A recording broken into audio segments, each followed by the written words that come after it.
Hello and welcome to my channel. My name is Natasha, and if you're new here, I post videos talking about whatever's on my mind. I am diagnosed with autism, ADHD, I'm an addict, I'm in 12-step recovery, I'm 30, I'm single, and I co-lead the Ivy Society, which is a female-only, I can't even talk, my heart's racing right now. Female-only events company, which all women are free to join. It's super wholesome, and you can find us on Instagram at the Ivy Society UK. Anyway, what I want to talk about today is sex and love addiction. I have just been to a sex and love addiction meeting, and the reason that I'm talking about this topic today is because I've just got out of a 3-week extremely intense situationship that has brought up a lot for me, and realised that I have so much work to do in that area, and there's a lot of things that I've been numbing out and ignoring. And yeah, I'll just give you a bit of a backstory. I came into Narcotics Anonymous and Alcoholics Anonymous over 2 years ago. I wasn't aware that I was an addict. My best friend went into rehab, and I went to visit him one day, and I was still half cut from the night before. Smelt of alcohol, was clearly on drugs, and he was really upset, and he called me and he said, look, I'm not going to be able to hang out with you when I come out of the rehab. And it deeply upset me, because I was like, oh my god, am I like, I have this choice now. Do I choose alcohol and drugs, or do I choose my best friend? And yeah, I thought, I'm gonna choose my best friend. What harm can it do me to just be sober for a month or so, I thought. But previously I had tried dry January, sober October, all of those things, and I always failed or went into complete insanity. And I'd put down one addiction and pick up another. So if I put down alcohol, I would start just like smoking uncontrollably, or start doing poppers, or start acting out with sex and love addiction, or food, binge eating, restricting, just obsessing around my food, obsessing over exercise and body image. And while I'm on that topic, I just want to add in that I joined Food Addicts Anonymous over 2 years ago as well, and it's completely changed my life and freed me from food addiction. It does show itself. Like recently, I've been eating my meals at times that are really disordered, because yeah, this sex and love addiction situationship that came up, it's knocked me off balance, and I've started using caffeine again. I started being weird with my food, and I'm just reaching to numb how that feels. But the food addiction recovery, I have gained a few kilos in the past couple of months, because my period stopped, and I wasn't clinically underweight, and I liked how slim I looked, but I was dizzy. My period stopped, and just really fatigued, and I was blaming anything but what I was eating. I was eating really healthy, 3 weighed and measured meals a day, vegetables, salad, like a bit of rice, a bit of oats, and protein like steak, tofu, chickpeas, or like I was eating a really varied diet, so I thought I was healthy. But now I've gained a few extra kilos, even though like I feel a lot chubbier. My energy has come back, and I just want to put that out there, because if anyone is like going through fatigue and wondering what's wrong, like I know that so many women have low iron, and it's kind of like a trend right now. It's like, yeah, low iron. No, girl, you're not eating enough. And yeah, it's nice to be skinny, but sometimes it's not healthy to be skinny. And why do you want to live like that, being dizzy and feeling fatigued, and what, just so you can look better in clothes? And in fact, I don't think I look better in clothes, because now I feel more like a woman. My boobs have come back, and that's probably why I slipped into this situation shit, because I feel like a woman again, and I want to have sex again, and I want to meet guys. And yeah, on the sex stuff, I was rebaptized a year ago, because coming into program 12-step recovery also went hand in hand with me attending church service, because when I put down the drugs and alcohol, I was incredibly lonely. I was in so much emotional pain, and going to the church really helped me. And I had a dream where, a really vivid dream where Jesus visited me, and he saved me from this war that was going on. And he showed me this snow falling all over London, and he had his hands around my back, and it just felt like pure love. And since then, I've fully believed that the Bible is the truth, and I just can't go back from that. So with that comes me like being, half of me like wants to abstain from sex before marriage, but part of me is wondering if that's just out of fear, because I kind of want to explore my sexuality again through being sober, because I've never had a sexual relationship without being on some kind of drugs or alcohol. And it's taken me 2 years to even feel like confident in my own body. Wow, it's so noisy here. Helicopters. Sorry about this is so noisy. London is crazy right now. If you're thinking about moving to London, don't. It's awful.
Guard was like half his height, that he grabbed the tote bag when the guy was trying to leave the shop, Sainsbury's, and this guy like turned around and roared, and he was spitting in his face, and it was so scary. He was like throwing stuff, and yeah, I mean, that guy could have had a gun or a knife or anything, and I was like right next to him.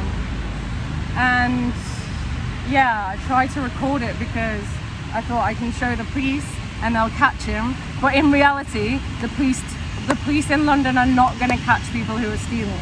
They don't care about people who are smoking weed or committing crimes like that. Probably even like domestic abuse, those kind of things. The police in London, I don't think they will turn up for, because they have bigger crimes to catch, and there's not enough police, because no one wants to do those jobs here in London. It's too dangerous. So yeah, it's a pretty scary place to be, and the only reason that I can record this video right now is because I climbed the fence into a gated bit. Hopefully the park ranger doesn't throw me out and catch me before I finish the video, but I'm not actually allowed to be in here. If I was in the public space, I'd be too afraid that my phone would get stolen. So yeah, don't move to London. It's not nice, Anyway, back to sex and love addiction. So what happened with this guy, we have group chats for different 12-step groups. So I've got my food addiction one, I've got like a health and healing one, I've got a Debtors Anonymous one, which is an amazing program, by the way. A year ago I was in debt. Now I've got savings to last me like 6 months. Thank you, God, for that program. Helped me. And there's so many millionaires in Debtors Anonymous that work that program and create healthy relationships with money. And I did the steps in there, and I really looked back at how I'd formed negative beliefs and negative patterns with money. So that's really good. And now I'm doing like the sex one. So what I need to do is go back through all of my relationships, which, you know, I'm totally vulnerable on this channel and I'm totally honest. There's been a lot of sexual relationships, and I began to get interested in sex when I was probably 7 or 8 years old. Yeah, I'm not going to go into that on this video, but I'm just going to talk about my current situation and what's happened. As you can tell, it's making me feel really uncomfortable. And I'm going to be doing a lot of therapy around it. And so this situationship, I met him on a group chat because we do reach out calls, and he said that he was going through some kind of breakup with this girl that he'd met once. He said that he's autistic. I'm also autistic. I didn't even know what he looked like, but I was off work and he seemed like really nice, and he said that he was really lonely, and I just wanted to help him. And he lived like 15 minutes on the train, so I suggested, why don't we meet up and go for a walk? So I met him, not knowing what he looked like, not knowing who he was, got into his car. And I'm really attracted to this guy. Like, he's tall, handsome, gorgeous eyes, like really my type. But I didn't think that he fancied me. We went to his house. We went for a walk in the town. We went for a walk down the river. It was really cute. We got on really, really well. But he didn't really show me any affection or even really look me in the eye. So I was thinking, this guy doesn't fancy me. But then when I got on the train, he sent me a text saying, I think you're really beautiful, and something else that just clarified that he was interested in me like that. And I was like, oh my God, I think you're so hot. Thanks for telling me how you felt, because in other situations I would never dare to tell people that I find them attractive or I like them in that way, because I'm so scared of rejection. And I'm addicted to fantasies. Love addiction is sometimes playing out like fantasies in your head and like convincing yourself that somebody is meant to be for you, yet you're never going to tell them that you fancy them, or you're never going to actually bring it into reality and get an answer on if they're into you or not. So it's just like never going to happen. So I was so happy that he actually told me how he felt, and I'm like, oh my God, this is amazing. He's also autistic. He's also in the same food program as me, so we both have like these food restrictions, which makes life so much easier when you're in a relationship. I don't want to have to explain to people that, like, my food addiction and why I have to eat 3 times a day, weighed and measured meals with nothing in between, no individual binge foods, and attend 3 meetings a week, do 30 minutes quiet time a day, and call 3 people a day, and call my sponsor, and work the 12 steps, and be rigorously honest, and much more. I don't expect anyone to understand that or be okay with it, but maybe that's just my self-worth, that I don't feel like I'm worthy enough for someone to hold that space for me. Anyway, sex and love addiction. So this guy tells me that he likes me. I'm like, yay! We start talking on the phone all day, every day. It just gets really intense. I start feeling feelings for him straight away. I think he does as well. There's definitely sexual attraction there. We can't wait to see each other again. But I am so stuck in my beliefs that I'm not gonna have sex before marriage. So I told him, like, you can't touch me or do anything. And the next time I met him, Bless him, like he really respected that, and he didn't even try and touch me or kiss me or anything. So I thought, oh, this guy's so nice. But he did tell me that he has a sex addiction. He goes to sex addicts meetings, and he sleeps with prostitutes. And I don't know why, but I just thought, I'm fine with that. That's fine. I don't have a problem with that. I just saw it through empathy, that, oh, he's just an addict too. And yeah, I understand it. I've been a sex addict myself. I get it. It's not that you have an emotional connection with the women or the men. It's just that it's just another distraction from reality, like how people smoke or binge watch series or binge eat or drink alcohol or do anything that numbs us from our pain. So I looked at it with empathy, and it didn't put me off him at all. In fact, I think it made me even more attracted to him, because I was like, we just have more in common. He then proceeded to tell me that he's suffered with PCOD. I've never heard of this. I googled it. Pedophilia OCD. Oh my god, okay. Sorry god, that I just decided to ignore this. I didn't ask him any questions about it. Of course I felt sick about it, but decided again to ignore it. And oh, I feel so awful saying this. I feel so awful saying this. But that's the disease, that's the addiction. My love addiction, and he was like a drug to me. So all of these red flags are just like, I just don't see them. I cannot see the red flags. I don't see anything wrong with it. Only after speaking to my sponsor and telling him these things, my sponsor was like,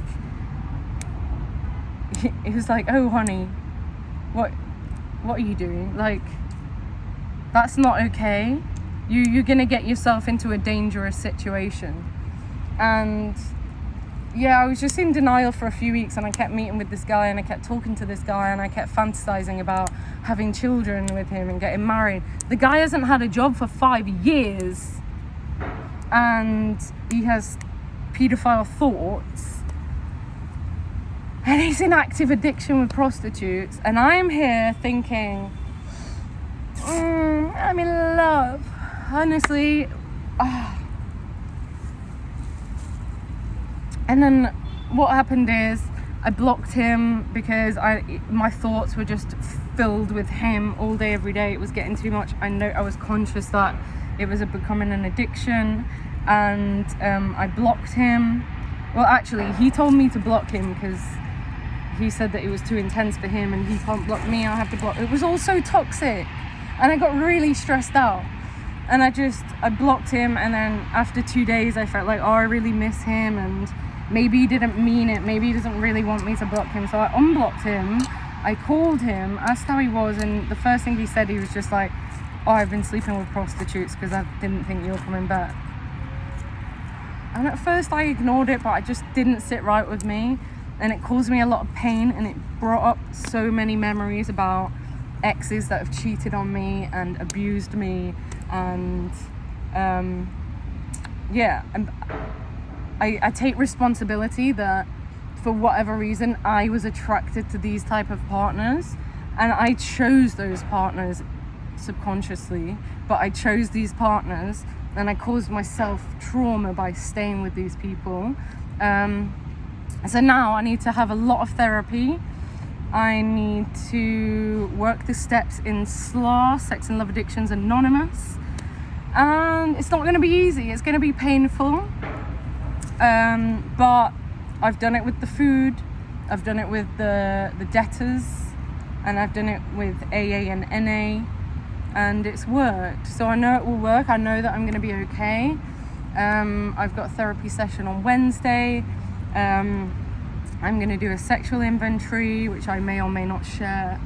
Yeah. Maybe not like the ins and outs of it, but just how to do one, because it's so healing.